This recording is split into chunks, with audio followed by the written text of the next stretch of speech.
हो गई है पीर पर्वत सी पिघलनी चाहिए, इस हिमालय से कोई गंगा निकलनी चाहिए।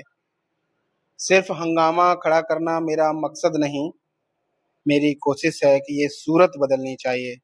नमस्कार साथियों, स्वागत है आप सभी का आपकी अपनी क्लासेस राहुल सर क्लासेस में। करंट अफेयर की पिछली 2 क्लासेस में हमने राष्ट्रीय, अंतर्राष्ट्रीय और आर्थिक घटनाक्रम को पूरी तरीके से समाप्त कर लिया है।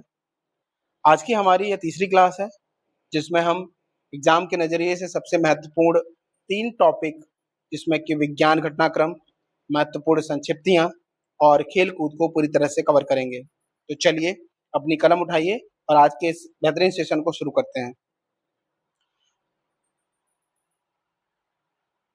पहला पॉइंट है आज का हमारा, भारत का 7वां क्षेत्रीय मौसम विज्ञान केंद्र कहाँ स्थापित किया गया है? तो आंसर होगा जम्मू और कश्मीर में। ये 7वां जो क्षेत्रीय मौसम केंद्र है, ये हमने जम्मू और कश्मीर में स्थापित किया है। ठीक है। अगला है, भारत में E85 ईंधन का आधिकारिक शुभारंभ कहाँ किया गया? तो ये दिल्ली में किया गया है, नई दिल्ली में। और आपको पता ही होगा कि वर्तमान में सरकार इथेनॉल को लेकर के काफी चर्चा में रही है। E20, E30, E85 इस प्रकार से जो इथेनॉल के साथ जो पेट्रोल का जो मेल जोल किया जा रहा है, उसी को लेकर के एक आधिकारिक जो है शुभारंभ किया गया है नई दिल्ली में। ठीक है, तो याद रखेंगे। अब ये जो शुभारंभ किया, ये किसके द्वारा किया गया? तो ये केंद्रीय मंत्री हैं, जो कि मंत्री हरदीप सिंह पुरी, इनके द्वारा किया गया। तो जानते ही हैं कि जो पेट्रोलियम अधिकारी मंत्रालय के ये क्या हैं? मंत्री हैं। ये ये जो लॉन्च किया गया, ये किस कंपनी के आउटलेट पर किया गया है? तो ये इंडियन ऑयल के आउटलेट पर किया गया है। ठीक है, चलिए आगे बढ़ते हैं। हाल ही में समाप्त किया गया माविन मिशन किस अंतरिक्ष एजेंसी का है? तो ये नासा के द्वारा स्टार्ट किया गया था और इसका जो पूरा नाम है वो है Mars atmospheric and volatile evolution. अगर इसके बारे में देखें तो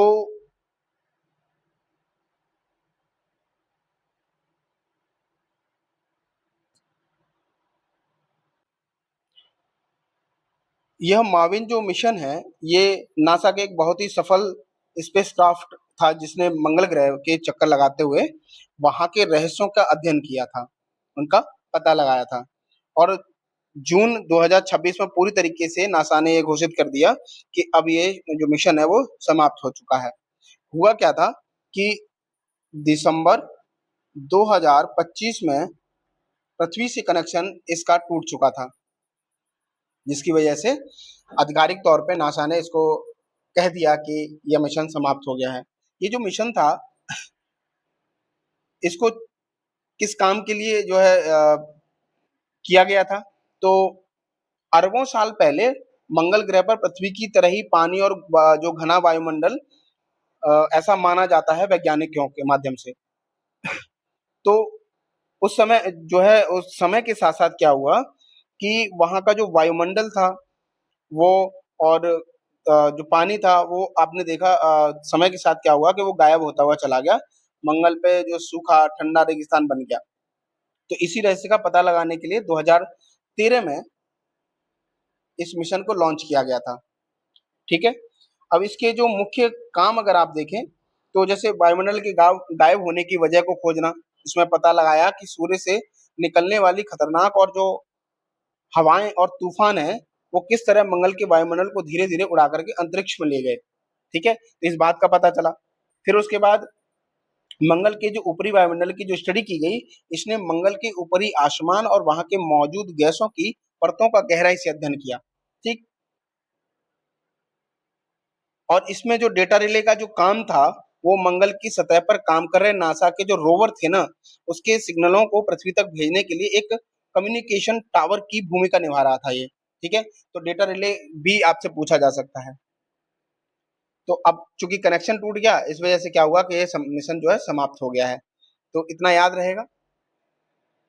चलिए आगे बढ़ते हैं। देखिए, बहुत ज्यादा हम डीप में जाने की कोशिश इसलिए नहीं करते हैं, क्योंकि हमारा उद्देश्य ये है कि ज्यादा से ज्यादा हम चीजों को कवर कर पाएं, जिससे कि आपके क्वेश्चन सीधे सीधे आपको मिल जाएं। क्योंकि इसके बाद जो भी करंट अफेयर की क्लासेस आपको स्टार्ट की जाएंगी, वो डीप डिस्कशन के साथ होंगी, यानी कि विस्तृत चीजों को हम लोग पढ़ते हुए चलेंगे। ठीक है, चलिए आगे बढ़ते हैं। भारत का पहला स्वदेशी स्ट्रेटोस्फेरिक सुपर प्रेशर बैलून कौन सा है? तो इसका नाम है विस्टा। अब इसके बारे में भी थोड़ा सा जान लीजिए कि जो सुपर बैलून है, ये भारत का स्वदेशी स्ट्रेटोस्फेरिक सुपर जो प्रेशर बैलून, ये विज्ञान और तकनीक क्षेत्र में एक बहुत बड़ी कामयाबी है इसके लिए। और इसका जो मतलब अगर आप समझें तो स्ट्रेटोस्फेरिक, ये हमारे जो आसमान की जो ऊपर वायुमंडल वाला एरिया है, तो जैसे क्षोभ मंडल, समताप मंडल, तो जो समताप मंडल वाला पार्ट है, आपको पता होगा, आपने पढ़ा होगा कि यहाँ पे आंधी तूफान बादल जैसी चीजें यहाँ पे बहुत निम्न अवस्था में है। तो जिससे क्या होता है कि जो भी हम बैलून है, अब मान लीजिए अगर हम क्षोभ मंडल में बैलून भेजें, तो चूंकि यहाँ पे एटमॉस्फेरिक जो प्रेशर लगा हुआ है, जिसकी वजह से क्या होगा कि अ, कुछ ही समय में बैलून काफी ढीला पड़ जाता है और फिर उसकी स्थिति खराब हो जाती है। लेकिन अगर उस बैलून को अगर हम यहाँ समताप मंडल में छोड़ें, तो वो लंबे समय तक जो है स्टेबल हो सकता है, लंबे समय तक कार्य कर सकता है। ठीक है, तो इसीलिए अगर आप देखें तो लगभग 18 से जो 50 किलोमीटर की जो ऊंचाई पर होती है, जो स्ट्रेटोस्फेरिक जो हमारी जो समताप मंडल वाली परत होती है, ठीक है, तो यहाँ के जो मौसम के बदलाव जैसे कि बादल आंधी तूफान नहीं होते हैं, जिससे यह रिसर्च के लिए एकदम शांत और साफ जगह मानी जाती है। इसीलिए हमने यहाँ पे एक बैलून को छोड़ा है इस रिसर्च के लिए। अब सुपर प्रेशर बैलून के बारे में देखें तो आम गुब्बारे जो ऊंचाई पर जाने के बाद जो हवा के दबाव और तापमान के कारण क्या होते हैं कि सिकुड़ जाते हैं या फैल जाते हैं, जिससे वे ज्यादा दिन तक टिक नहीं पाते। लेकिन सुपर प्रेशर गुब्बारे का जो वॉल्यूम हमेशा एक जैसा रहता है, गैस के दबाव को अंदर ही रोक कर रखने की वजह से यह हफ्तों या महीनों तक भी बिना नीचे गिरे आसमान में एक ही ऊंचाई पर तैर सकता है। ठीक है, अब ये किस काम के लिए भेजा गया है? तो देखिए, ये जो बैलून है, ये इसमें सैटेलाइट भेजने के मुकाबले बहुत ही ये कम खर्चे में ये काम किया जा सकता है। ठीक है, जिससे हमें मौसम और जलवायु की सटीक जानकारी मिल सकती है, जिसमें आप देखें कि ये पृथ्वी के वायुमंडल, ओजोन परत की स्थिति और ग्लोबल वार्मिंग से जुड़े डेटा को लगातार ट्रैक कर सकता है। साथ ही अगर देखें तो कम्युनिकेशन और इंटरनेट जैसी चीजों के बारे में, तो जिन दूर दराज के जो पहाड़ी या अब जो आपदा प्रभावित इलाके हैं, उनमें मोबाइल टावर नहीं काम करते, वहां वहां पर जो है बैलून आसमान में रहकर एक अस्थायी मोबाइल टावर की तरह नेटवर्क सिग्नल दे सकता है। ठीक है, और क्या इसके फायदे हो सकते हैं? तो निगरानी और सुरक्षा में इसका काम हो सकता है, जैसे सीमाओं की सुरक्षा, समुद्र में जहाजों की हलचल पर नजर रखने के लिए एक बेहतरीन और किफायती कैमरा प्लेटफॉर्म ये काम कर सकता है। ठीक है, आगे देखें तो जैसे वैज्ञानिक रिसर्च के लिए इसका काम हो सकता है, जैसे अंतरिक्ष से आने वाली जो कॉस्मेटिक किरणें और जो तारों की छड़ी के लिए वैज्ञानिक उपकरण लेकर के ये आसानी से ऊपर जा सकता है। तो इस प्रकार से ये कई प्रयोगों के लिए आसान हो सकता है। ठीक है, तो इसके लिए एक प्रोजेक्ट जो है बनाया गया है, और स्वदेशी स्ट्रेटोस्फेरिक सुपर बैलून, जिसका नाम है विस्टा। क्या नाम है? विस्टा। ठीक है, चलिए, विस्टा बैलून को किस कंपनी द्वारा विकसित और लॉन्च किया गया है? तो ये रेड बैलून एरोस्पेस के द्वारा इसको लॉन्च किया गया है। ठीक, यह बैलून कहाँ से लॉन्च किया गया है? तो ये विजयवाड़ा आंध्र प्रदेश से इसको लॉन्च किया गया है। चलिए आगे बढ़ते हैं। अब रुद्र एम सेकंड मिसाइल, यानी कि रुद्र एम द्वितीय मिसाइल का सफल परीक्षण किसने किया? तो रक्षा अनुसंधान एवं विकास संगठन और भारतीय वायुसेना ने मिलकर के किया है। ठीक है, ये कहाँ से कहाँ मार करने में सक्षम मिसाइल है? तो ये वायु से सतह वाली जो मार करने वाली मिसाइल है, तो ये हवा से सतह पर छोड़ी जाने वाली मिसाइल है। ठीक है, चलिए, दुर्लभ रोगों पर 2 दिवसीय राष्ट्रीय सम्मेलन का आयोजन कहाँ किया गया? तो ये नई दिल्ली में किया गया है, याद रखिएगा। नेक्स्ट है, देश की पहली commercial mini micro LED display facility कहाँ स्थापित की जाएगी? तो धोलेरा, गुजरात में। ठीक, चलिए नेक्स्ट बढ़ते हैं। विश्व स्वास्थ्य सांख्यिकी 2026 रिपोर्ट के अनुसार 2020 से 2023 के बीच विश्व स्तर पर कोविड-19 से जुड़ी अतिरिक्त मौतों की अनुमानित संख्या कितनी है? तो 22.1 मिलियन मौतें जो है इसमें अनुमानित हैं।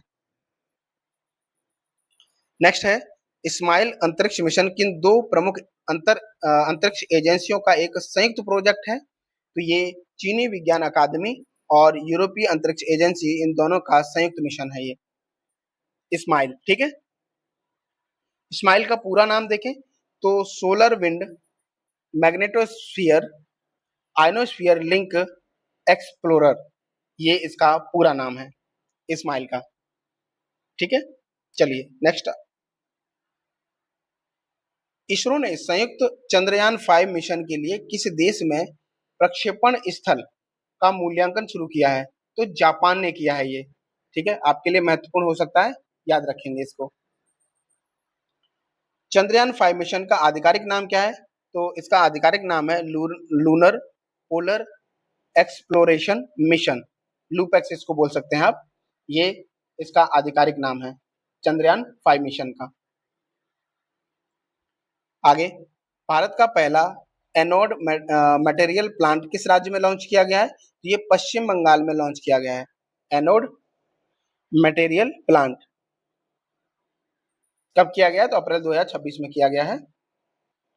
इस प्लांट को किस भारतीय कंपनी द्वारा स्थापित किया गया है? तो ये हिमाद्री स्पेशलिटी केमिकल लिमिटेड के द्वारा इसको स्थापित किया जा रहा है। ठीक है, अगला है, भारत का पहला एआई आधारित मादक पदार्थ जांच उपकरण किस राज्य पुलिस बल द्वारा लॉन्च किया गया? तो गुजरात के द्वारा इसको लॉन्च किया गया है। ठीक है, हमारे मोदी साहब गुजरात से ही हैं और ये नए नए आविष्कार करते रहते हैं। ठीक है, जैसे कि नाले से गैस बनाना और बादलों में रडार का काम ना करना, तो एआई से संबंधित जो जांच उपकरण यही कर सकते हैं गुजरात वाले। याद करने के लिए बता रहा हूँ, ऐसा कुछ नहीं है। ठीक है, चलिए तो याद रहेगा। आगे बढ़ते हैं। एआई आधारित मादक पदार्थ जांच उपकरण का नाम क्या है? तो नरित एआई इसका नाम है। अब इसका पूर्ण रूप क्या है? तो नार्कोटिक्स एनालिसिस एंड रेग बेस्ड इन्वेस्टिगेशन टूल, इसका पूरा नाम है। चलिए नेक्स्ट, आगे बढ़ जाते हैं। जैव प्रौद्योगिकी अनुसंधान और नवाचार परिषद के अनुसंधान सलाहकार बोर्ड की पहली बैठक कहाँ हुई है? तो ये फरीदाबाद में हुई है, जो कि हरियाणा में पड़ता है, दिल्ली से लगा हुआ एरिया फरीदाबाद। ठीक है, तो जैव प्रौद्योगिकी अनुसंधान और नवाचार परिषद के अनुसंधान सलाहकार बोर्ड की बैठक फरीदाबाद में हुई है। आगे, भारत का पहला मनोरोग डेटाबेस किस शहर में लॉन्च किया गया है? तो बेंगलुरु में किया गया है। चलिए आगे बढ़ते हैं। भारतीय वायुसेना ने भारत का पहला स्वदेशी हेलीकॉप्टर लॉन्च किया। ड्रोन सिस्टम विकसित करने के लिए किस प्रोजेक्ट की शुरुआत की है? तो ये प्रोजेक्ट वायु बाण के नाम से ये प्रोजेक्ट शुरू किया गया है। ठीक है, चलिए आगे। भारत और सेशेल्स के बीच आयोजित संयुक्त सैन्य अभ्यास का नाम क्या है? तो अभ्यास लामितियो क्या है? लामितिये 2026 में ये किया गया, तो नाम याद रखेंगे, अभ्यास लामितिये। ठीक है,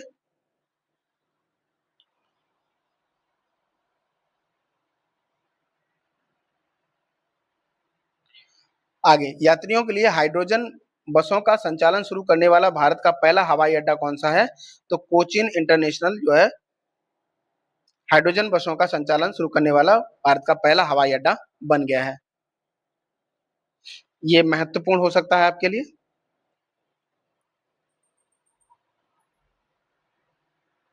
चलिए नेक्स्ट,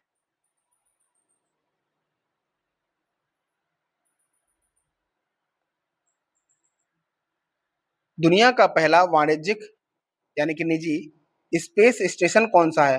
तो हेवन वन, ये जो है वाणिज्यिक यानी कि निजी स्पेस स्टेशन हेवन वन का निर्माण किस एरोस्पेस कंपनी द्वारा किया गया है? तो वॉस्ट के द्वारा इसका निर्माण किया गया है। याद रखिएगा इसको, ये दोनों ही आपके लिए महत्वपूर्ण हो सकते हैं। चलिए आगे बढ़ते हैं। किसने सॉलिड फ्यूल डक्टेड रैमजेट तकनीक का सफल परीक्षण किया है? तो रक्षा अनुसंधान एवं विकास संगठन यानी डीआरडीओ के माध्यम से इसको शुरू किया गया है, यानी परीक्षण इसका किया गया है। यह परीक्षण किस स्थान से लॉन्च किया गया? तो ये एकीकृत परीक्षण रेंज चांदीपुर उड़ीसा से इसको संचालित किया गया। ठीक है। नेक्स्ट, भारत की रामसर सूची में हाल ही में किन 2 आर्द्रभूमियों को शामिल किया गया है? तो देखिए, पटना पक्षी विहार अभ्यारण्य और छारी जो है ठाण, ये नाम है दोनों, ये आर्द्रभूमि है और इसको जो है रामसर सूची में शामिल किया गया है। तो पटना पक्षी अभ्यारण्य किस जिले में है? तो ये तो आपको पता ही होगा कि ये उत्तर प्रदेश के एटा जिले में पड़ता है। और जो ठाण जो आर्द्रभूमि है, ये आपके गुजरात के कच्छ में पड़ती है। तो दोनों ही आपके लिए महत्वपूर्ण हो सकते हैं।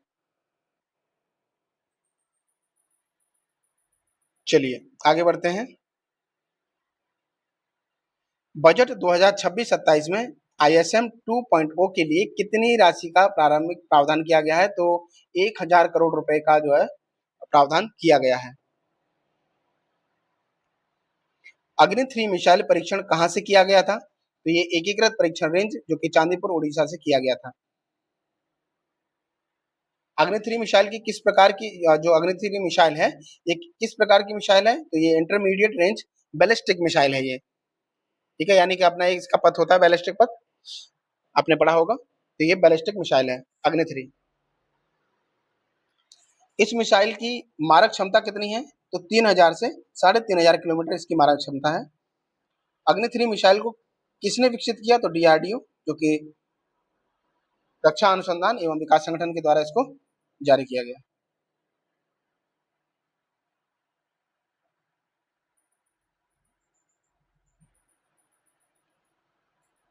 भारत के किस बंदरगाह ने पहली बार उन्नत एंटी ड्रोन सिस्टम के कार्यान्वयन की शुरुआत की? तो ये वीओ चिदम्बरनार पोर्ट की शुरुआत की है। ठीक है, तो एंटी ड्रोन सिस्टम के कार्यान्वयन की शुरुआत वीओ चिदम्बरनार पोर्ट से की गई है। चलिए आगे देखते हैं। वीओ चिदम्बरनार बंदरगाह भारत के किस राज्य में स्थित है? तो ये तमिलनाडु में स्थित है। तो ये आपके लिए महत्वपूर्ण हो सकते हैं, इनमें से कोई भी एक पॉइंट आपसे पूछा जा सकता है। तो वीओ चिदम्बरनार पोर्ट को याद रखेंगे, ये तमिलनाडु में पड़ता है। तो क्वेश्चन किसी भी तरीके से घुमा करके आपसे पूछा जा सकता है। ठीक है, चलिए, भारत का पहला समर्पित मोनोपॉज क्लिनिक कहाँ लॉन्च किया गया है? तो ये महाराष्ट्र में लॉन्च किया गया है। अगला है, विश्व मोनोपॉज दिवस प्रत्येक वर्ष किस तारीख को मनाया जाता है? तो ये 18 अक्टूबर को मनाया जाता है। आगे, अभ्यास दोस्ती 17 का आयोजन कहाँ हुआ? तो मालदीव में हुआ था ये। अभ्यास दोस्ती किन 3 देशों के तटरक्षक बलों के बीच एक त्रिपक्षीय अभ्यास है? तो याद रखेंगे कि जो अभ्यास दोस्ती है, ये 3 तटरक्षक बलों के बीच एक त्रिपक्षीय अभ्यास है, जिसमें कि भारत, श्रीलंका और मालदीव तीनों ही मिलकर के इस अभ्यास को पूरा करते हैं। ठीक है, इस बार कहाँ हुआ था? तो मालदीव में हुआ था। विश्व की दूसरी राष्ट्रीय पर्यावरण मानक प्रयोगशाला और विश्व के 5वें सौर सेल अंशांकन के लिए राष्ट्रीय प्राथमिक मानक सुविधा केंद्र का उद्घाटन कहाँ किया गया? तो सीएसआईआर राष्ट्रीय भौतिकी प्रयोगशाला नई दिल्ली में किया गया। इस सुविधा का उद्घाटन किस केंद्रीय मंत्री द्वारा किया गया? तो डॉक्टर जितेंद्र सिंह के द्वारा इसका उद्घाटन किया गया।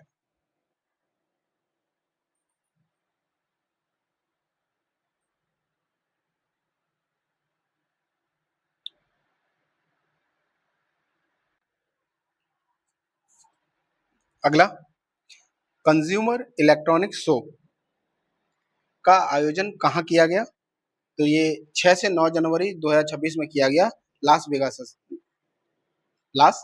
में किया गया। ठीक है, अगला है, भारत का पहला व्यावसायिक उपयोग वाला स्वदेशी क्वांटम कंप्यूटर कहाँ तैनात करने की घोषणा की गई है? तो आईआईटी धारवाड़ में इसकी घोषणा की गई है। ठीक, आगे, भारत के पहले स्वदेशी 64 bit dual core micro processor का नाम क्या है? तो इसका नाम है ध्रुव 64।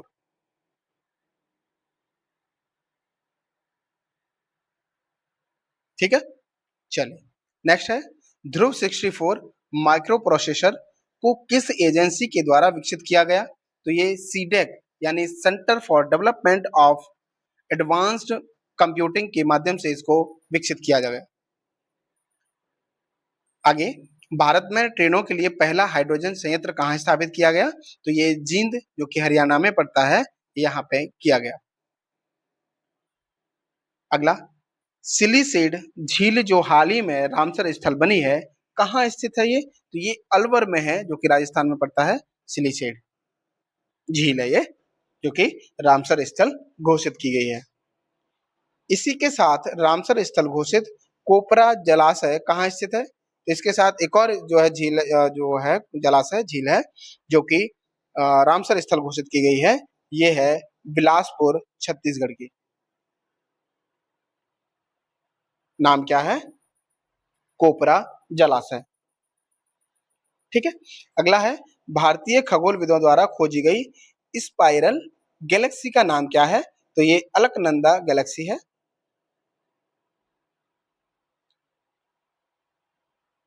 इसे किस संस्थान के वैज्ञानिकों ने खोजा है? तो ये राष्ट्रीय रेडियो खगोल भौतिकी केंद्र पुणे के द्वारा इसको खोजा गया है।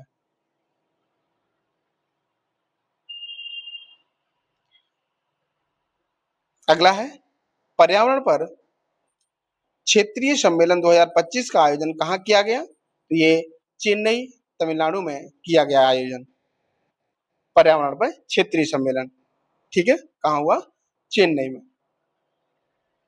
सैन्य अभ्यास सूर्य किरण का 19वां संस्करण कहाँ संपन्न हुआ? तो एक सैन्य अभ्यास है सूर्य किरण। ठीक है, और ये सूर्य किरण भारत और नेपाल के बीच में होता है, जो कि पिथौरागढ़ जो कि उत्तराखंड में संपन्न हुआ। ठीक है, और ये भारत और नेपाल के बीच होता है अभ्यास। अगला है, संयुक्त राष्ट्र जलवायु परिवर्तन रूपरेखा सम्मेलन के पक्षकारों का 30वां सम्मेलन यानी कॉप 30 का आयोजन कहाँ किया गया? तो ये बेलेम जो कि ब्राजील में पड़ता है, यहाँ पे इसका जो है सम्मेलन हुआ। ये कौन सा सम्मेलन था? तो ये कॉप 30वां जो कि यूएनएफ ट्रिपल सी के पक्षकारों का सम्मेलन था। ठीक है, आपको पता होगा कि पृथ्वी सम्मेलन से 3 सम्मेलन के रूप में, जैसे कि यूएनएफ ट्रिपल सी यानी कि एक क्लाइमेट चेंज के लिए, एक डिजर्टिफिकेशन के लिए यानी कि मरुस्थलीकरण के लिए, और एक जैव विविधता पर जो कन्वेंशन निकलते हैं उनको कॉप बोलते हैं। और इनकी जो कॉन्फ्रेंस ऑफ पार्टीज होती हैं, जिसमें कि यूएनएफ ट्रिपल सी यानी कि क्लाइमेट चेंज के लिए जो कॉप हुआ यानी कि कॉप कॉन्फ्रेंस ऑफ पार्टीज हुई, जो 30वीं थी, ये बेलेम में जो कि ब्राजील में हुई। ठीक, चलिए नेक्स्ट, वैश्विक जलवायु परिवर्तन प्रदर्शन सूचकांक 2026 को किसने जारी किया? तो German watch, new climate institute और क्लाइमेट एक्शन नेटवर्क इंटरनेशनल के द्वारा इसको जारी किया गया। इस सूचकांक में कितने शीर्ष स्थान खाली रह गए? तो शीर्ष 3 स्थान खाली हैं इस बार भी। ठीक है, और इस सूचकांक में सर्वश्रेष्ठ प्रदर्शन करने वाले राष्ट्र कौन से हैं? तो चौथे नंबर पे, चूंकि शुरू के 3 स्थान खाली हैं, तो चौथे नंबर पे डेनमार्क है, 5वें नंबर पे यूके है, और 6वें नंबर पे मोरक्को है। ठीक है, भारत की सीसीपीआई रिपोर्ट जो 26 में रैंक कितनी है? तो 23वें नंबर पे है ये। ठीक है, इस रिपोर्ट में ये 23वें नंबर पे है भारत। किन देशों के मध्य द्विवार्षिक संयुक्त अभ्यास अजय वारियर 25 संपन्न हुआ? तो ये भारत और यूके के बीच ये संपन्न हुआ। अजय वारियर को याद रखेंगे, ये सब नाम आपसे पूछे जा सकते हैं, ये सैन्य अभ्यास है। चलिए अगला है, माहेश्रेणी का देश का पहला anti submarine warfare shallow water craft Mumbai के नौसेना डॉकयार्ड में आयोजित समारोह में किस कमान में शामिल हुआ है? तो ये पश्चिमी नौसेना कमान में शामिल हुआ है।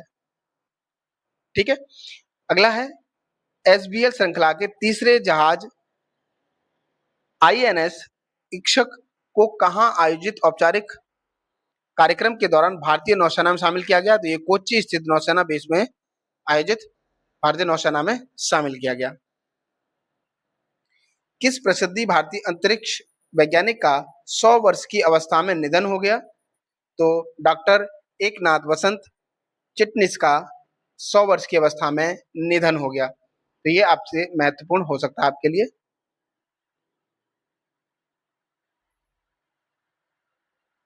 चलिए आगे बढ़ते हैं। भारत का पहला स्वदेशी एंटीबायोटिक कौन सा है? तो ये थोड़ा पुराना हो चुका है, लेकिन याद रखेंगे, कभी भी पूछा जा सकता है।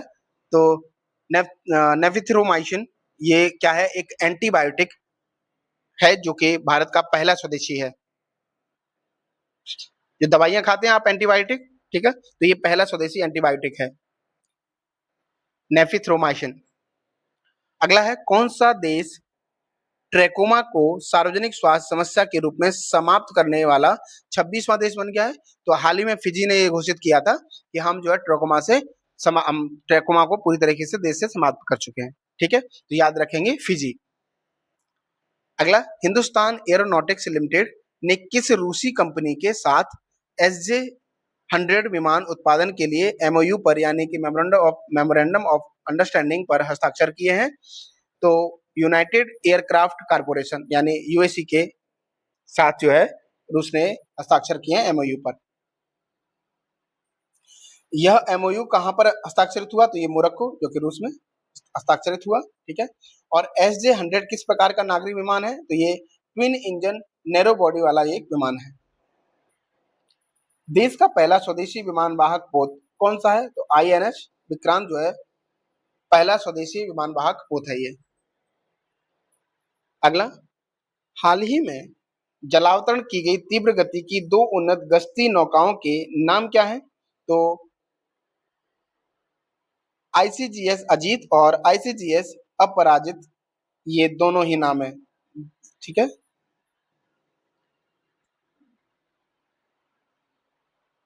अजीत मतलब इसको कोई जीत नहीं सकता और पराजित मतलब इसको कोई पराजित नहीं कर सकता।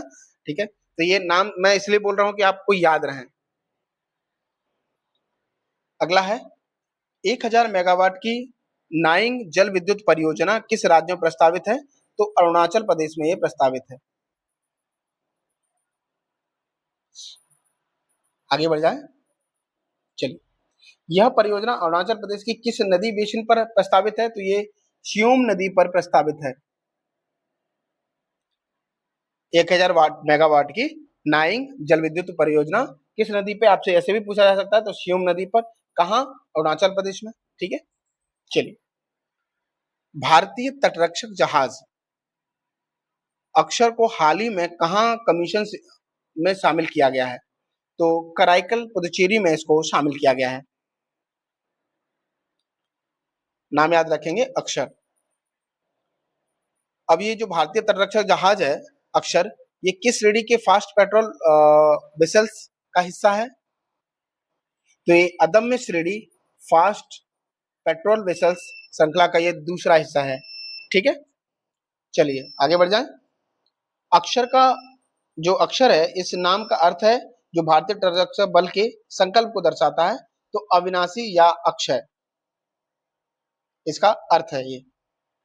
ठीक है, चलिए। वर्ष 2025 का फिजियोलॉजी या चिकित्सा का नोबेल किसे मिला है? तो याद रखेंगे, मैरी ई ब्रनकू और फ्रेड रेम्सडेल और शिमोन साकागुची को संयुक्त रूप से दिया गया है। अब इसमें याद रखने वाली बात ये भी है कि जो ब्रनको हैं ये संयुक्त राज्य अमेरिका की हैं, और रेम्सडेल हैं ये भी अमेरिका से हैं, और जो साकागुची है ये जापान से हैं। तो कभी कभी घुमा करके क्वेश्चन पूछ लिया जाता है, तो आपको याद रखना है। चिकित्सा के मामले में जो नोबेल दिया गया है वो 3 लोगों को संयुक्त रूप से दिया गया है। और ये जो पुरस्कार दिया गया है ये किसकी खोज के लिए दिया गया है? तो ये पेरिफेरल इम्यून टॉलरेंस से संबंधित खोज के लिए दिया गया है। तो ये भी याद रखेंगे आप। अनुसंधान नेशनल रिसर्च फाउंडेशन द्वारा अनुसंधान को सुलभ बनाने के लिए लॉन्च किए गए AI टूल का नाम क्या है? तो सरल इसका नाम है, जो कि इसका पूरा नाम है simplified and automated research amplification and learning. तो सरल इसका नाम है, जो कि इसका पूरा नाम मैंने आपको बता दिया है। चलिए, सरल का मुख्य उद्देश्य क्या है ये भी जान लीजिए। तो जटिल शोध को वीडियो, पॉडकास्ट, पोस्टर और प्रेजेंटेशन जैसे सरल रूपों में बदलना।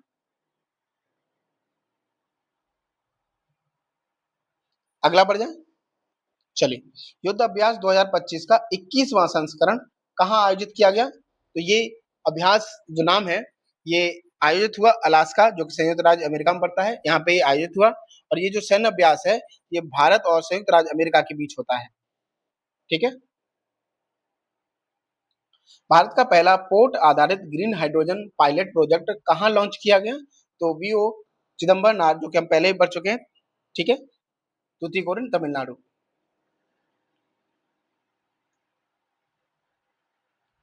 इस प्रोजेक्ट की स्थापना पर कुल कितनी लागत आई?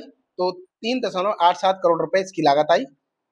इस ग्रीन हाइड्रोजन प्रोजेक्ट की क्षमता कितनी है? तो 10 एनएम प्रति घंटा इसकी क्षमता है।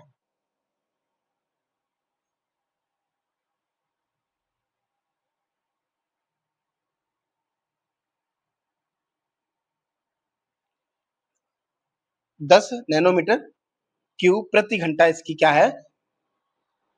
प्रोजेक्ट की क्षमता है। चलिए, भारत का पहला स्वदेशी 32 बिट माइक्रो प्रोसेसर कौन सा है? तो विक्रम 3201। ये भारत का पहला स्वदेशी 32 बिट का माइक्रो प्रोसेसर है, विक्रम। अगला है सेमीकॉन इंडिया 2025 में विक्रम 3201 को किसने प्रधानमंत्री को प्रस्तुत किया? तो केंद्रीय मंत्री अश्विनी वैष्णव ने इसको प्रस्तुत किया। ठीक है। अभ्यास मैत्री 14 किन दो देशों के बीच एक संयुक्त सैन्य अभ्यास है? तो ये भारत और थाईलैंड के बीच एक संयुक्त अभ्यास है। इसका आयोजन कहाँ हुआ? तो उमरोई यानी कि मेघालय में हुआ। अगला है रूस की किस कैंसर वैक्सीन की शुरुआती परीक्षण में 100% प्रभावकारिता प्रदर्शित हुई है? तो इसका नाम है एंट्रोमिक्स। इसमें 100% की एक्यूरेसी देखी गई है। ठीक है। यह वैक्सीन किस प्रकार की तकनीक पर आधारित है? तो ये mRNA आधारित तकनीक है। ठीक है।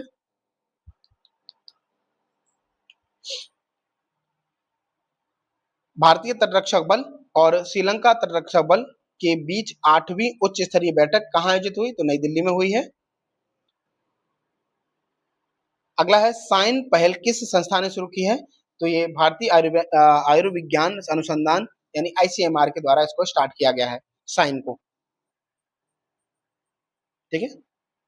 चलिए, यह पहल किन छात्रों को लक्षित करती है? तो ये कक्षा 9 से 12 तक के जो छात्र हैं उनको लक्षित करती है। अगला है इसरो ने किस मिशन की शुरुआत की? तो होप मिशन की शुरुआत की है इसरो ने। कब की है? 1 अगस्त 2025 को। होप का पूरा रूप क्या है? तो Himalayan outpost for planetary exploration, ये इसका पूर्ण रूप है। ठीक है। तो ये मिशन कहाँ शुरू हुआ? तो सोकार घाटी, लद्दाख में ये स्टार्ट हुआ। ठीक है। चलिए, अगला है लीप वन मिशन किस भारतीय स्टार्टअप का पहला वाणिज्यिक उपग्रह मिशन है? तो ये ध्रुव स्पेस का जो है पहला वाणिज्यिक उपग्रह है, लीप वन। ठीक है। चलिए, अगला है भारी जल उन्नयन के लिए भारत की पहली निजी परीक्षण सुविधा का उद्घाटन कहाँ किया गया है? तो पालघर में किया गया है, महाराष्ट्र में किया गया है। ठीक है। कौन सा मिशन अपनी तरह का पहला मिशन है जिसे इसरो और नासा ने संयुक्त रूप से विकसित किया है? तो निशार को, ठीक है, इसमें किया गया है। नासा से ने और रो का इसमें मिक्सर रूप है, उसको निशार के रूप में जाना जाता है। ठीक है। तो इसे याद रखने के लिए मैंने आपको बता दिया कि नासा से ना उठाइएगा और इसरो से जरा उठाइएगा तो आपको मिल जाएगा। निसार जो है इसरो और नासा का संयुक्त रूप से विकसित एक मिशन है। निसार उपग्रह का पूर्ण रूप क्या है? तो NASA ISRO synthetic aperture radar इसका पूर्ण रूप है। अगला है, भारत की पहली हाइड्रोजन संचालित ट्रेन कोच का सफल परीक्षण किस स्थान पर किया गया? तो इंटीग्रल कोच फैक्ट्री चेन्नई में किया गया है। ठीक है। नेक्स्ट है, रक्षा अनुसंधान विकास संगठन ने किस मिसाइल का सफल उड़ान परीक्षण किया? तो उन्नत UAV launched precision guided missile, यानी कि ULP GMV3। ठीक है। चलिए, अगला है, स्वदेशी उन्नत एवं अत्याधुनिक विशेषताओं से लैस किस युद्धपोत को भारतीय नौसेना को सौंपा गया है? तो हिमगिरी को सौंपा गया है। कब सौंपा गया है? तो 31 जुलाई 2025 को सौंपा गया है। यह युद्धपोत किस परियोजना का हिस्सा है? तो ये प्रोजेक्ट 7A का हिस्सा है। हिमगिरी युद्धपोत का निर्माण किसने किया? तो गार्डन रीच रिप, रिप बिल्डर्स एंड इंजीनियर्स, जो कि कोलकाता की है, इसने जो है इसका निर्माण किया है। ठीक है। तो ये थी हमारी वैज्ञानिक घटनाक्रम की कुछ महत्वपूर्ण बातें। अब हम संक्षिप्तियों पे की तरफ बढ़ेंगे, जिसमें जितने भी मिसलेनियस वाले पार्ट होंगे वो सारे इसमें कवर हो जाएंगे।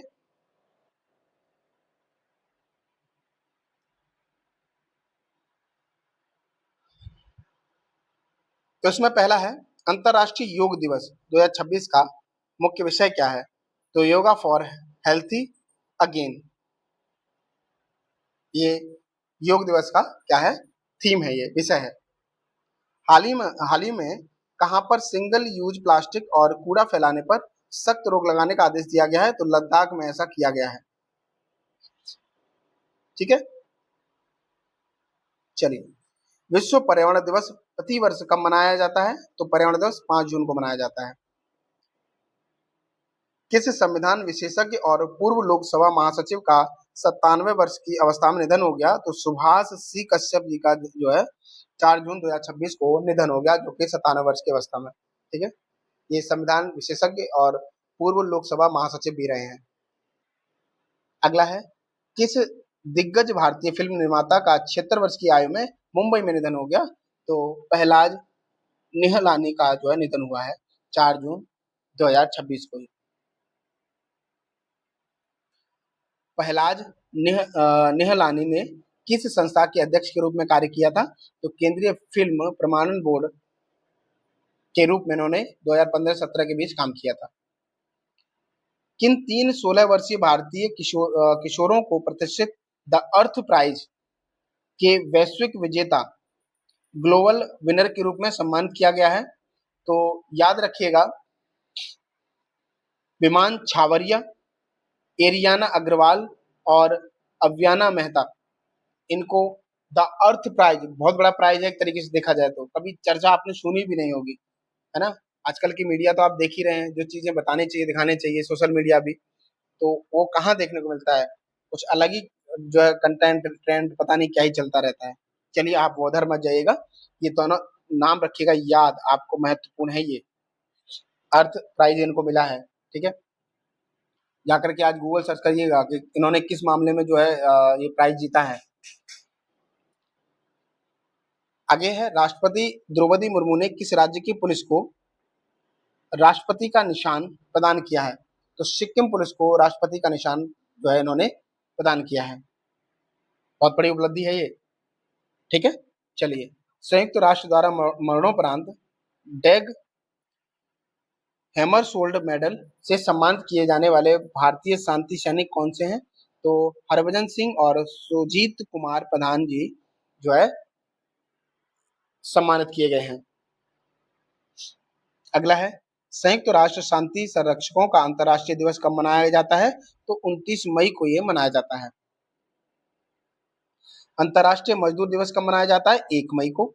ये सब कभी कभी अब तो पीसीएस ऐसा करने लगा है कि एक तरफ दिवस दे देगा और एक तरफ उससे संबंधित विषय दे देगा और मिलान करने को दे देता है। ठीक है। तो बहुत अच्छे से ध्यान रखना है इन सबका। अगला, लिली दास मलिक किस राज्य की पहली महिला समाचार वाचक थी जिनका 90 वर्ष की अवस्था में बेंगलुरु में निधन हो गया है? तो ये असम की थी। ठीक है, चर्चा में थी ये काफी। चलिए, प्रतिष्ठित पुलित्जर पुरस्कार 2026 से किन भारतीय पत्रकारों को सम्मानित किया गया है? तो आनंद आरके और सुपर्णा शर्मा, इन दोनों को जो है पुलित्जर पुरस्कार 2026 से सम्मानित किया गया है। 2026 का यूनेस्को गिलर्मो कानो विश्व प्रेस स्वतंत्रता पुरस्कार किसे दिया गया है? तो ये सूडानी पत्रकार संघ को दिया गया है। विश्व प्रेस स्वतंत्रता दिवस कब मनाया जाता है? तो 3 मई को मनाया जाता है। ठीक है। विश्व थैलेसीमिया दिवस प्रतिवर्ष कब मनाया जाता है? तो 8 मई को मनाया जाता है। मेटे मेटियो एक सेकेंड, मेटियोरिटिकल सोसाइटी 2026 की फेलो चुनी जाने वाली पहली भारतीय महिला कौन बनी है? तो प्रोफेसर कुलजीत कौर मरहाश। ठीक, चलिए आगे बढ़ जाएं। धन्यवाद। भारत के मुख्य न्यायाधीश सूर्यकांत ने देश की न्याय व्यवस्था को मजबूत करने के लिए किसकी अध्यक्षता में एक पैनल का गठन किया है? तो जस्टिस अरविंद कुमार के अध्यक्षता में एक पैनल को गठित किया है। अगला, केंद्रीय जांच ब्यूरो यानी सीबीआई के निदेशक प्रवीण सूद, ये भी पूछा जा सकता है आपसे कि कार्यकाल को कितने समय के लिए बढ़ाया गया है? तो 1 वर्ष के लिए बढ़ा दिया गया है। ठीक है, नाम क्या है? प्रवीण सूद। सोनू सूद से याद रखिएगा, सूद पकड़े रहिएगा तो आपको मिल जाएगा आंसर। ठीक है,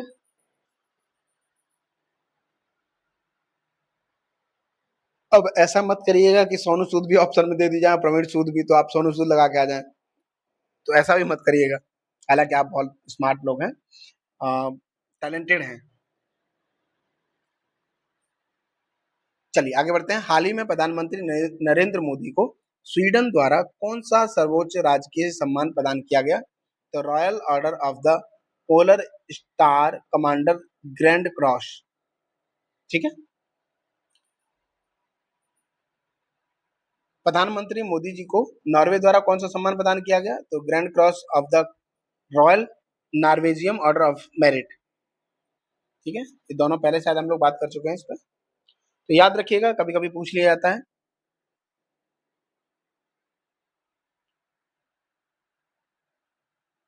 यूआईडीआई के नए सीईओ का कार्यभार किसने ग्रहण किया है? तो सौरभ विजय ने जो है कार्यभार को संभाला है। और इसका यूआईडीए का पूरा नाम क्या है? तो unique identification authority of India इसका पूर्ण नाम है। ठीक है, भारत का पहला निजी चिकित्सा संग्रहालय कहाँ स्थापित किया गया है? तो ये पहला निजी चिकित्सा संग्रहालय जो है उल्लूर तिरुवनंतपुरम यानी कि केरल में इसको स्टैब्लिश किया गया है। ठीक है, चलिए, business reformer of the year 2025 पुरस्कार किसे प्रदान किया गया? तो एन चंद्रबाबू नायडू, आंध्र प्रदेश के जो मुख्यमंत्री हैं, इनको दिया गया है। आयुष्मान भारत किस जो आयुष्मान भारत दिवस कब मनाया जाता है? तो 30 अप्रैल को आयुष्मान भारत दिवस मनाया जाता है। गोल्डमैन पर्यावरण पुरस्कार 2026 में कुल कितनी महिलाओं को सम्मानित किया गया है? तो 6 को सम्मानित किया गया है, जिसमें इरोरो तांसी जो नाइजीरिया की हैं, बोरिम किम ये दक्षिण कोरिया की हैं, सारा फिंच ये यूनाइटेड किंगडम की हैं, और थियोनिला रोका माटवाव ये पापुआ न्यूगिनी की हैं, अलाना अकॉक हरले ये अमेरिका की हैं, और यूएलिस मोरालेस ब्लैंको ये कोलंबिया की हैं। इन 6 को जो है सम्मानित किया गया है गोल्डमैन पर्यावरण पुरस्कार 2026 से। किस दिग्गज फोटोग्राफर का 23 वर्ष की अवस्था में निधन हो गया है? ये फोटोग्राफर थे रघु राय का जो है निधन हुआ है। कब? 26 अप्रैल 2026 को। विश्व मलेरिया दिवस कब मनाया जाता है? तो 25 अप्रैल को मलेरिया दिवस मनाया जाता है।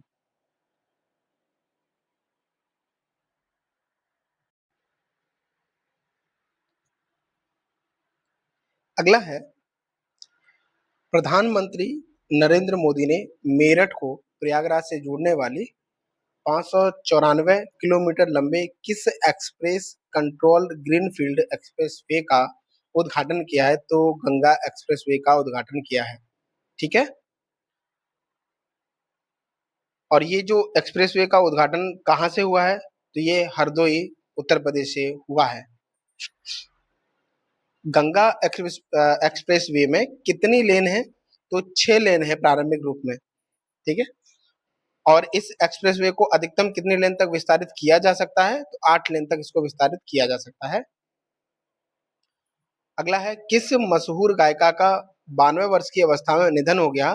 तो आशा भोसले जी का आपको पता ही होगा कि 12 अप्रैल 2026 को इनका निधन हो गया। आशा भोसले किस प्रसिद्ध गायिका की बहन थी? तो ये लता मंगेशकर की बहन थी। अगला है, Salman Khan the sultan of Bollywood पुस्तक के लेखक कौन है? तो मोहर बसु। महत्वपूर्ण हो सकती हैं दोनों बातें आपके लिए।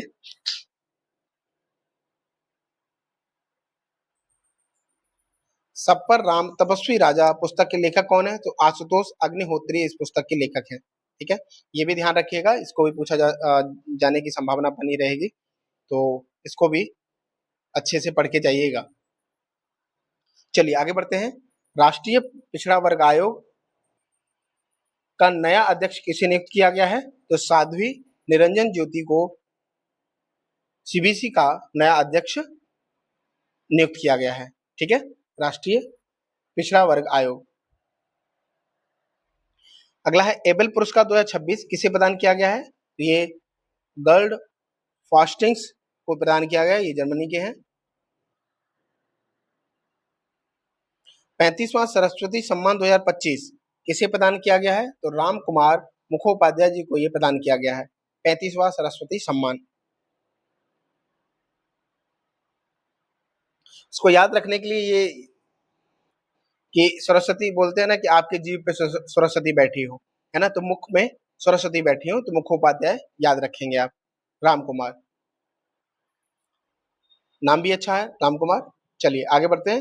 राम कुमार मुखोपाध्याय को यह सम्मान किस कृति के लिए दिया गया है? तो हरा पार्वती कथा के लिए दिया गया है। ठीक है, हरा पार्वती कथा, माफ करिएगा, हरा पार्वती कथा के लिए ये दिया गया है राम कुमार मुखोपाध्याय जी को। उत्तर प्रदेश सरकार ने लक्ष्मण पुरस्कार और रानी लक्ष्मीबाई पुरस्कार किस पुरस्कार राशि को 3.11 लाख से बढ़ाकर कितनी करने की घोषणा की है? तो इसको बढ़ा करके 10-10 लाख रुपए करने की घोषणा की गई है। फोर्ब्स द्वारा जारी विश्व के अरबपतियों की सूची 2026 के अनुसार विश्व का सबसे धनी व्यक्ति, तो कल भी बात कर चुके थे हम लोग, एलन मस्क है। स्टॉकहोम जल पुरस्कार 2026 से किसे सम्मानित किया गया है? तो कावेह मदानी जो कि ईरान से हैं, इनको सम्मानित किया गया है स्टॉकहोम जल पुरस्कार से। बिहार का स्थापना दिवस कब मनाया जाता है? तो बिहार का स्थापना दिवस जो है 22 मार्च को मनाया जाता है। ठीक है, याद रखेंगे इस बात को। आगे बढ़ जाते हैं और अगले पॉइंट की तरफ। बिहार दिवस 2026 की थीम क्या थी? तो उन्नत बिहार उज्जवल बिहार, ये थीम है इस बिहार के बिहार दिवस की। कब मनाया जाता है? कौन सी मार्च को? तो ये 22 मार्च को मनाया जाता है। ठीक है, और थीम क्या है 2026 की? तो उन्नत बिहार उज्जवल बिहार, ये दोनों में से आपके लिए, दोनों ही आपके लिए महत्वपूर्ण है बिहार पीसीएस के पॉइंट ऑफ व्यू से। ठीक है, अगला है, साहित्य अकादमी ने कितनी भारतीय भाषाओं में वार्षिक साहित्य अकादमी पुरस्कार 2025 की घोषणा की है? तो 24 की है। कितने? 24। ठीक है, चलिए। हिंदी भाषा के लिए किसे साहित्य अकादमी पुरस्कार दिया गया? तो ममता कालिया जी को जो है ये साहित्य अकादमी पुरस्कार दिया गया है। 98वें एकेडमी अवार्ड ऑस्कर 2026 का आयोजन कहाँ किया गया? तो ये लॉस एंजलिस यूएसए में किया गया है। ऑस्कर 2026 में सर्वश्रेष्ठ फिल्म का पुरस्कार किस फिल्म को मिला है? तो वन बैटल आफ्टर अनदर को ये दिया गया है, सर्वश्रेष्ठ फिल्म ये मानी गई है। ठीक है, one battle after another. Oscar 2026 में सर्वश्रेष्ठ अभिनेता का पुरस्कार किसे मिला है? तो माइकल बी जॉर्डन जी को मिला है सिनर्स के लिए। और सर्वश्रेष्ठ अभिनेत्री का पुरस्कार जेसी बकले हेमनेट के लिए दिया गया है ये। और सर्वश्रेष्ठ निर्देशक का पुरस्कार तो पॉल थॉमस एंडरसन को दिया गया है वन बैटल आफ्टर अनदर के लिए। ठीक है, यही मूवी जो पुरस्कार सम्मानित थी, और इसके जो डायरेक्टर थे पॉल थॉमस एंडरसन, इनको निर्देशक के रूप में पुरस्कार दिया गया है सर्वश्रेष्ठ। ठीक है, चलिए आगे बढ़ते हैं। राष्ट्रीय उत्पादकता सप्ताह कब से कब तक मनाया गया? तो ये 12 से 18 फरवरी 2026 तक में मनाया गया राष्ट्रीय उत्पादकता सप्ताह। 68वें राष्ट्रीय उत्पादकता सप्ताह का विषय क्या है? तो क्लस्टर विकास इंजन के रूप में एमएसएमई उत्पादकता को अधिकतम बनाना, ये इसका थीम था। विश्व दलहन दिवस कब मनाया जाता है? तो 10 फरवरी को विश्व दलहन दिवस मनाया जाता है। और विश्व दलहन दिवस 2026 की थीम क्या है? तो pulses of the world from modesty to excellence, ये इसकी थीम है। ठीक है, केरल राज्य की कौन सी दृष्टिबाधित महिला न्यायिक सेवा परीक्षा पास करके पहली दृष्टिबाधित जज बनी है? यह आपके लिए बहुत महत्वपूर्ण हो सकता है। थान्या सी नाथन। ठीक है, तो थोड़ा अटपटा लगेगा आपको, लेकिन याद रखने के लिए बता दे रहे हैं, क्योंकि दृष्टिबाधित है, दिखाई नहीं देता, तो ये सूंघ करके क्वेश्चन को पहचान लेती थी, इसलिए परीक्षा पास कर ली इन्होंने। ठीक है, तो नाथन से याद रखिएगा इसको। मैं फिर कह रहा हूं, मैं केवल कुछ कुछ जो चीजें आपको बोलता हूं वो केवल याद कराने के लिए है, किसी की भावनाओं को ठेस पहुंचाने का मेरा कोई उद्देश्य नहीं है। विश्व आर्द्रभूमि दिवस कब मनाया जाता है? तो ये 2 फरवरी को मनाया जाता है। विश्व आर्द्रभूमि दिवस 2026 की थीम क्या है? तो आर्द्रभूमि, पारंपरिक ज्ञान, सांस्कृतिक विरासत का उत्सव, ये इसकी आर्द्रभूमि दिवस की थीम थी 2026 की। ठीक है, आर्द्रभूमि और पारंपरिक ज्ञान, सांस्कृतिक विरासत का उत्सव। अगला है 68वां ग्रेमी पुरस्कार समारोह कहाँ आयोजित हुआ? तो ये लॉस एंजलिस में हुआ था। और साल का सर्वश्रेष्ठ गीत किसे चुना गया है? तो वाइल्ड फ्लावर, ये सर्वश्रेष्ठ गीत को चुना गया है। सरकार, हाँ सॉरी माफ करिएगा, साल का सर्वश्रेष्ठ रिकॉर्ड किसे चुना गया है? तो लूथर, केंड्रिक लेमर और एस जेडे। ठीक है, तो ध्यान रखना है, नाम लूथर को चुना गया है सर्वश्रेष्ठ रिकॉर्ड के लिए।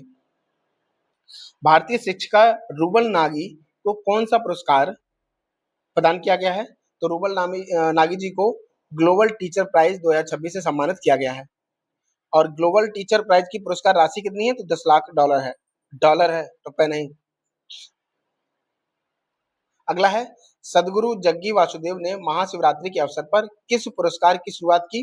तो भव्य भारत भूषण पुरस्कार की शुरुआत की है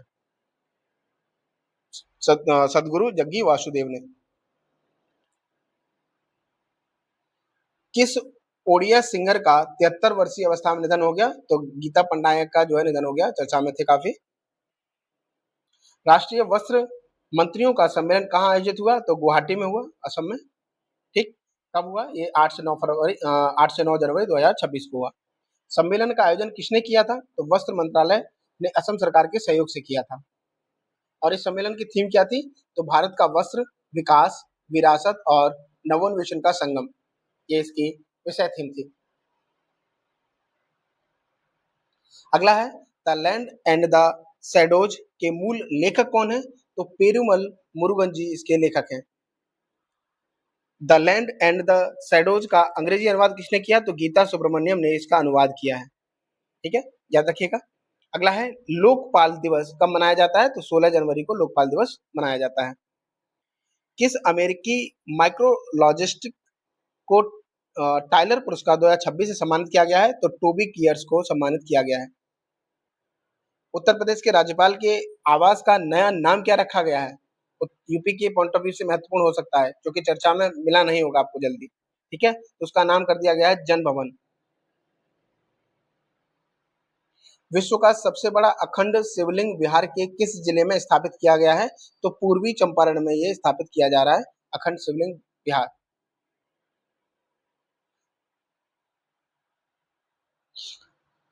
वर्ष 2025 के लिए राष्ट्रपति ने कितने पद्म पुरस्कारों को स्वीकृति दी है? तो 131 पद्म पुरस्कारों को स्वीकृति दी है राष्ट्रपति जी ने।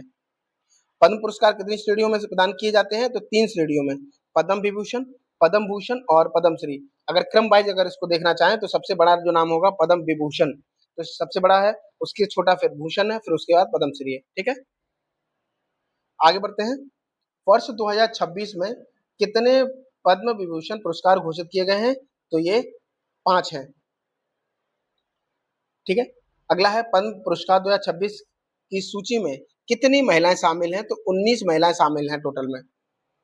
पद्म पुरस्कार 2026 सूची में कितने मरणोपरांत पुरस्कार शामिल हैं? तो 16 हैं। ठीक है, कभी कभी पूछ लेता है मरणोपरांत कितने लोगों को पद्म पुरस्कार से सम्मानित किया गया है? तो 16 लोगों को। आगे है विदेशी, एनआरआई, पीआईओ, ओसीआई श्रेणी के कितने व्यक्ति इस सूची में शामिल हैं? तो 6 लोग हैं इसमें शामिल। कला के क्षेत्र में पद्म विभूषण यानी मरणोपरांत किसे प्रदान किया जाएगा? तो धर्मेंद्र सिंह देओल जो महाराष्ट्र के हैं इनको प्रदान किया जाएगा। किस मामले में? जो एक पद्म विभूषण है जो मरणोपरांत दिया गया है कला के क्षेत्र में। ठीक है, वर्ष 2026 की पद्म विभूषण सूची में कितने पुरस्कार मरणोपरांत दिए गए हैं? तो 2 हैं।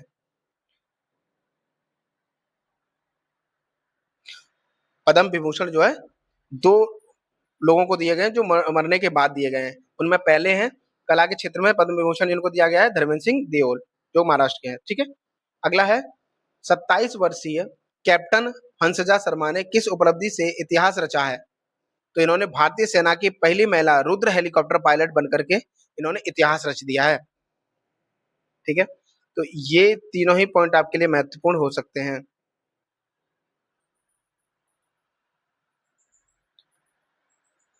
नाम याद रखेंगे, हंसजा शर्मा, हंस की तरह इन्होंने हेलीकॉप्टर से उड़ान भरी। ठीक है, चलिए वर्ष 2026 में विश्व कुष्ठ रोग दिवस किस तिथि को मनाया गया? तो 25 जनवरी को मनाया गया।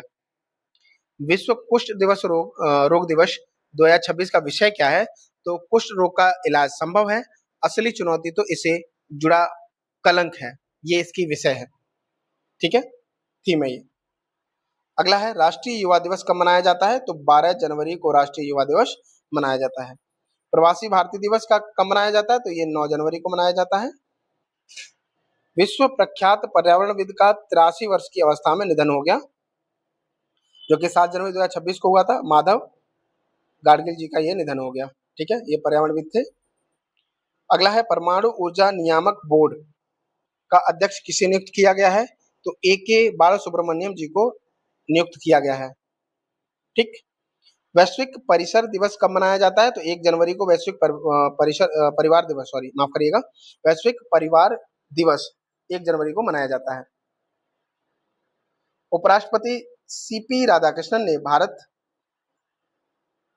मंडपम में कौन सी पुस्तक का विमोचन किया है? तो महामना वाङ्मय का विमोचन किया है उपराष्ट्रपति जी ने। ठीक, तो ये भी महत्वपूर्ण हो सकता है, इस किताब के बारे में थोड़ा सा पढ़ के जाइएगा। आगे वर्ष 2025 का इफ्को साहित्य सम्मान किसे प्रदान किया गया है? तो मैत्री पुष्पा जी को प्रदान किया गया है। अब पुष्पा से याद रखना वो चंदन वाले जो पुष्पा जी है ना, तो वो चंदन के साथ साथ इफ्को का खाद भी, मतलब अब सोचिए कि उसकी ज्यादा बिक्री कर रहे थे, वो ज्यादा खेप चाहिए उनको, तो यूरिया डाल डाल के वो क्या कर रहे थे, इफ्को का यूरिया आता है ना, हाँ अगर देखा होगा आपने, तो इफ्को का जो खाद डाल करके वो जल्दी जल्दी उसको बढ़ाने का प्रयास कर रहे थे, तो वो जो पुष्पा जी हैं, लिंक कर लीजिए किसी भी तरीके से, बस याद रहना चाहिए आपको। चलिए आगे बढ़ते हैं। संयुक्त राष्ट्र पर्यावरण कार्यक्रम यानी यूनेप का द्वारा champions of the earth award 2025 में किस भारतीय को सम्मानित किया गया है? तो सुप्रिया साहू जी को जो है सम्मानित किया गया है। आलिया भट्ट को किस फिल्म फेस्टिवल में गोल्डन ग्लोबल होराइजन अवार्ड से सम्मानित किया गया है? तो 5वें रेड सी इंटरनेशनल फिल्म फेस्टिवल के लिए इनको जो है